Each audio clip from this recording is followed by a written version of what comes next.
السلام علیکم ورحمۃ اللہ وبرکاتہ۔ اعوذ باللہ من الشیطان الرجیم، بسم اللہ الرحمن الرحیم۔ یا ایہا النبی قل لمن فی ایدیکم من الاسری ان یعلم اللہ فی قلوبکم خیرا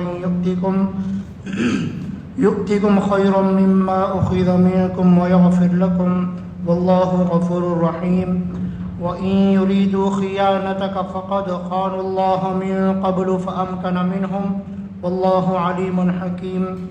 إِنَّ الَّذِينَ آمَنُوا وَهَاجَرُوا وَجَاهَدُوا بِأَمْوَالِهِمْ وَأَنفُسِهِمْ فِي سَبِيلِ اللَّهِ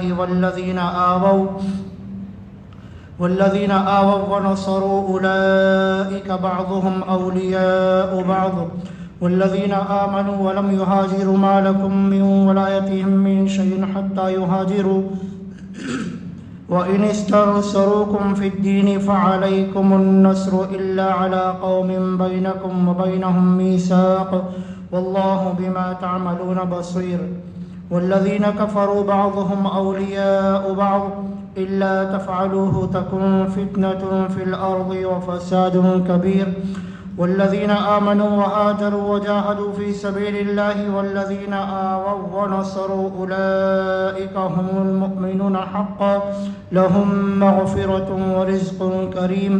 والذین آمنوا من بعد وهاجروا وجاهدوا معكم فأولئك منكم وأولو الأرحام بعضهم أولى ببعض في كتاب الله إن الله بكل شيء عليم۔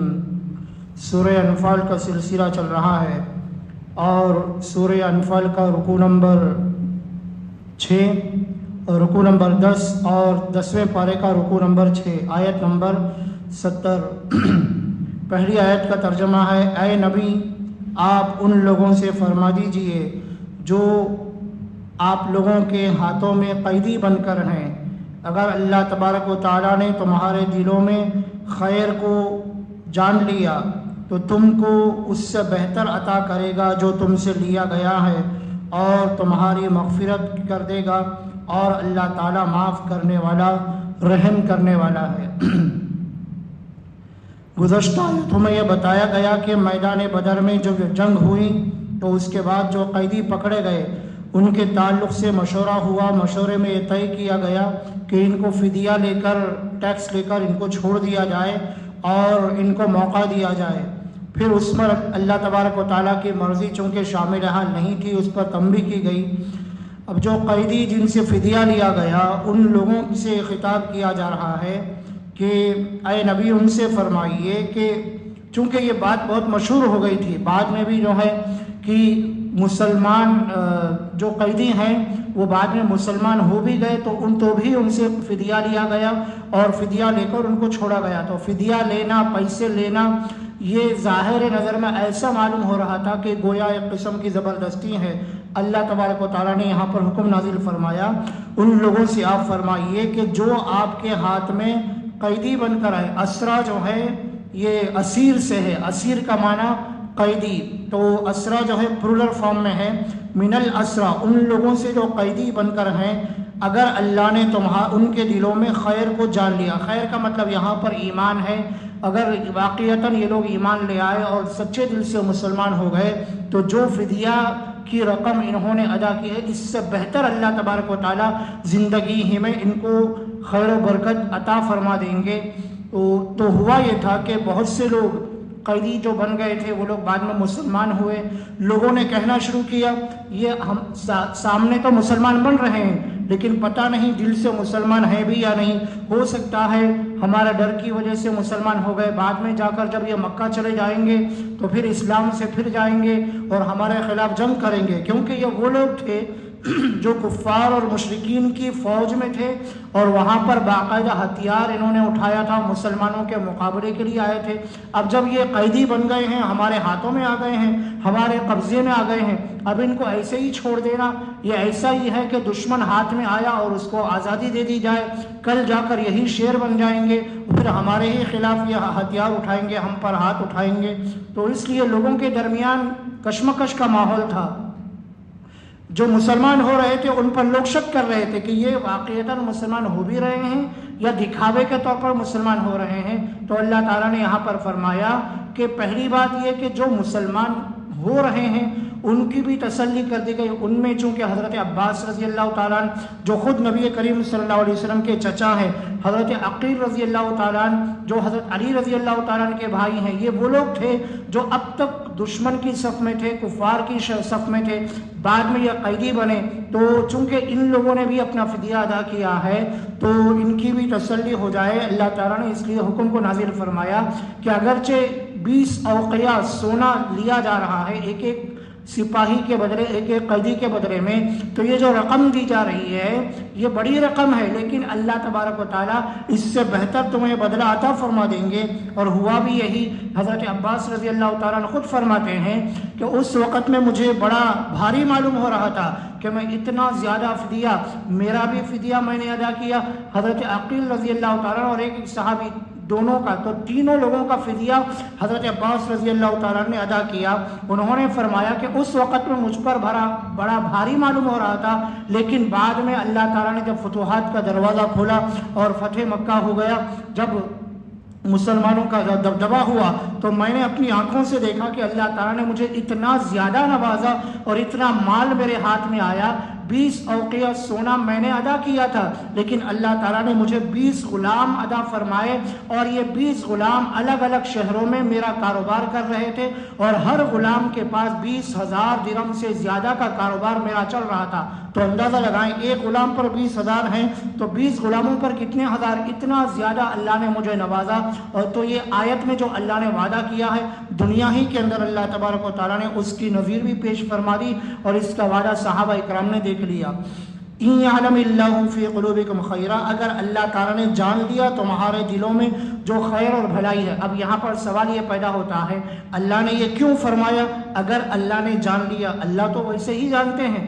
تو یہ ایک چیز ہے کہ حقیقت تو اللہ جانتے ہیں، ایک وہ چیزیں جو ظاہر میں بھی معلوم ہو جائے. ویسے تو اللہ کو پہلے سے ہی معلوم ہے کون جنت میں جائے گا، کون جہنم میں جائے گا. مثال کے طور پر ایک ٹیچر کے پاس 10 اسٹوڈنٹ پڑھ رہے ہیں تو ٹیچر کو پہلے سے پتا ہوتا ہے کہ یہ بچہ جو ہے 91 کے اوپر جائے گا، یہ بچہ 75 کے اباؤ جائے گا، یہ بچہ 60 کے آس پاس لائے گا، یہ بچہ 35 36 کے آگے نہیں لا پائے گا. پہلے سے ٹیچر کو معلوم ہو جاتا ہے، چونکہ وہ سال بھر پڑھاتا ہے، ہر ایک کا حال معلوم ہے کہ اس کو کتنی دیر میں یاد ہوتا ہے، کتنی جلدی سبق یاد کر لیتا ہے، اور پچھلا سبق یاد رہتا ہے یا نہیں رہتا. ایک بچہ وہ ہوتا ہے جو آگے تو یاد کر لیتا ہے لیکن پیچھے سے بھولتا چلا جاتا ہے. ایک بچہ وہ ہوتا ہے جس کو ایک ہی مرتبہ بولنے میں ذہن میں بیٹھ جاتا ہے. ایک بچہ وہ ہوتا ہے جس کو بار بار سمجھانا پڑتا ہے، 3 مرتبہ 4 مرتبہ بولنے کے بعد اس کو سبق یاد ہوتا ہے. تو استاد کو پہلے سے معلوم ہے، لیکن پھر بھی فارمیلٹی ہے کہ ایگزام لیا جاتا ہے اور ایگزام میں مارکس ڈالے جاتے ہیں، مارکس کو کاؤنٹ کیا جاتا ہے، پھر اس کا پرسنٹیج نکالا جاتا ہے. تو یہ ظاہر ہے. ویسے اللہ کو پہلے سے پتا ہے کہ کون جنتی ہے، کون جہنمی ہے، کون سچا پکا مسلمان ہے، کون منافق ہے، کون کافر ہے. لیکن ظاہر میں بھی لوگوں کو معلوم ہو جائے، اس لیے اللہ نے یہاں پر فرمایا اگر اللہ کو معلوم ہو جائے کہ تمہارے دل میں جو ایمان ہے یہ واقعتاً سچا اور پکا ایمان ہے، یعنی لوگوں کے سامنے بھی یہ ظاہر ہو جائے، یہ مطلب ہے آیت کا. تو پھر اللہ کیا کریں گے؟ یؤتکم خیرا مما اخذ منکم، جو تم سے لیا گیا ہے اس سے بہتر تمہیں اللہ تعالیٰ عطا فرمائیں گے. ویغفر لکم، یہ تو دنیا میں ہوا، اور آخرت کے اعتبار سے تمہارے لیے مغفرت کا فیصلہ بھی اللہ فرمائیں گے. واللہ غفور الرحیم، کیونکہ اللہ معاف کرنے والا، رحم کرنے والا ہے. یہی وجہ ہے کہ ایمان، کفر اور شرک میں جو گناہ کیے گئے اس کو دھو دیتا ہے. ہجرت ایسا مبارک عمل ہے، ہجرت سے پہلے جتنے گناہ آدمی کیا ہے اللہ تبارک و تعالیٰ ہجرت کی برکت سے وہ سارے گناہوں کو معاف فرما دیتے ہیں. حج اور عمرہ ایسا بابرکت عمل ہے، حج اور عمرے سے پہلے جتنے گناہ آدمی کرتا ہے اللہ تعالیٰ اس کے بدلے میں جو ہے اس کو معافی کا اعلان فرما دیتے ہیں. تو یہ وہ اعمال ہیں کہ اس سے پہلے جو آدمی گناہ اور خطائیں اور غلطیاں کرتا ہے اللہ اس کو دھو دیتے ہیں. تو اسی طرح ایمان کی برکت سے اللہ تعالیٰ پچھلی زندگی کے گناہوں کو معاف کر دیتے ہیں اور معافی کا اعلان فرماتے ہیں. اب رہا یہ سوال کہ اگر واقعتاً وہ ایمان والے نہیں ہیں بلکہ ظاہر میں مسلمان ہو رہے ہیں اور دل میں کفر ہے، نفاق ہے، اس کا جواب اگلی آیت میں دیا گیا، آیت نمبر 71، وَإِن يُرِيدُوا خِيَانَتَكَ، اور اگر وہ لوگ آپ کو دھوکہ دینے کا ارادہ کریں، یعنی ظاہر میں جان بچانے کے لیے، اپنے آپ کو چھٹکارا دلانے کے لیے ایمان والے بن جائیں، بعد میں جا کر دھوکہ دے دیں، اگر ایسا ہے تو اللہ نے فرمایا فَقَدْ خَانُوا اللَّهَ مِن قَبْلُ، تو سنو انہوں نے اللہ کو پہلے بھی دھوکہ دیا ہے، فَأَمْكَنَ مِنْهُمْ، پھر اللہ نے آپ لوگوں کے قبضے میں ان کو دے دیا، وَاللَّهُ عَلِيمٌ حَكِيمٌ، اللہ جاننے والا حکمت والا۔ یعنی مکے میں نبی کریم صلی اللہ علیہ وسلم موجود ہیں، مکے میں قرآن اترنا شروع ہو چکا ہے، اور فرشتوں کا آنا جانا، نبی کریم صلی اللہ علیہ وسلم کے ہاتھ پر معجزات کا ہونا، ظاہر ہونا، یہ سب وہ لوگ دیکھ رہے تھے۔ یہ دیکھنے کے باوجود اندھے بنے ہوئے تھے، سننے کے باوجود بہرے بنے ہوئے تھے، اور سب کچھ جاننے کے باوجود انجان بنے ہوئے تھے۔ گویا اللہ کو انہوں نے دھوکہ دیا، تو اگر یہ آپ کو دھوکہ دیں گے تو آپ پریشان نہ ہوں، آپ کو جو حکم دیا جا رہا ہے آپ وہ اس حکم کی تعمیل کیجئے۔ اگر یہ آپ کو دھوکہ دیں تو اللہ کو پہلے سے یہ لوگ دھوکہ دے چکے ہیں، تو اس میں پریشان ہونے کی آپ کو ضرورت نہیں، ٹینشن میں آنے کی ضرورت نہیں ہے۔ نبی کریم صلی اللہ علیہ وسلم کو گویا تسلی دی جا رہی ہے کہ آپ کے مکے میں موجود ہونے کے باوجود، آپ کے سامنے جو ہے آپ کے ہاتھ سے معجزے ظاہر ہوئے۔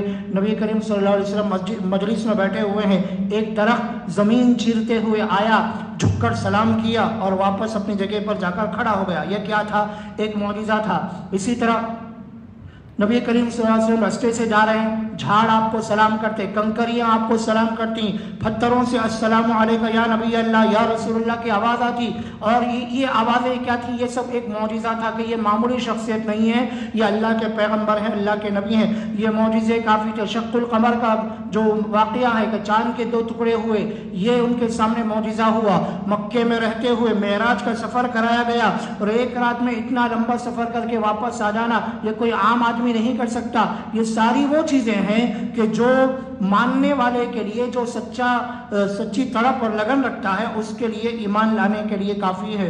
تو گویا یہ لوگ ان تمام چیزوں کو بھول کر اللہ کو بھی دھوکہ دے چکے ہیں، تو آپ پریشان نہ ہو، واللہ علیم حکیم، اللہ جاننے والا حکمت والا ہے۔ اب یہاں سے ہجرت کے بارے میں احکام آخری سورت تک بتائے گئے ہیں۔ چند ٹرمز ہیں جو ہمیں یاد رکھ لینا چاہیے اگلی آیتیں سمجھ میں آنے کے لیے۔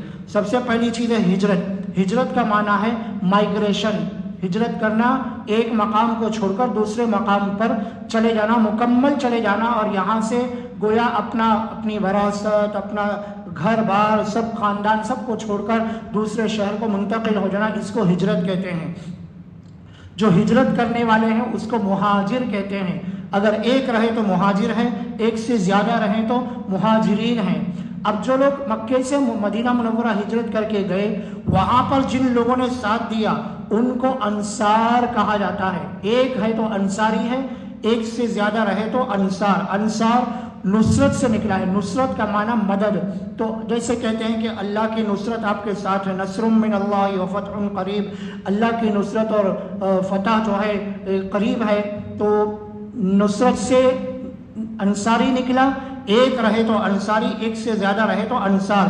اسی لیے کہا جاتا ہے مہاجرین مکہ انصار مدینہ۔ مہاجرین مکہ کا مطلب مکے سے جو ہجرت کر کے مدینہ کو آئے، انصار مدینہ کا مطلب مدینہ میں جنہوں نے آنے والے مسلمانوں کا ویلکم کیا، استقبال کیا، ان کو اپنے کاروبار میں شریک کیا، اپنی تجارت میں شریک کیا، اپنے گھر میں جگہ دی، پناہ دی، کھانے پینے میں، کپڑے میں، ہر اعتبار سے ان کا ساتھ دیا، ان کو انصار مدینہ کہا جاتا ہے۔ تو ہجرت، مہاجر، انصاری، مہاجرین اور انصار مدینہ۔ تو اب آیتیں آگے ہمیں سمجھ میں آئیں گی۔ ان الذین آمنوا، آیت نمبر 72، بے شک جو لوگ ایمان لائے اور ہجرت کیے اور اپنے مالوں کے ساتھ اور اپنی جانوں کے ساتھ اللہ کے راستے میں جہاد کیے، اور جنہوں نے ان کو ٹھکانہ دیا اور جنہوں نے ان کی مدد کی، یہی لوگ ہیں جو آپس میں ایک دوسرے کے ولی ہیں، وارث ہیں۔ اور جنہوں نے ایمان لایا اور ہجرت نہیں کی، ان کے لیے کوئی وراثت نہیں ہے کسی چیز میں، یہاں تک کہ وہ ہجرت کر کے جائیں۔ وَإِنِ اسْتَنْصَرُوكُمْ فِي الدِّينِ، اور اگر وہ دین کے معاملے میں تم سے مدد طلب کریں، فَعَلَيْكُمُ النَّصْرُ، تو تم پر ان کی مدد کرنا لازم ہے۔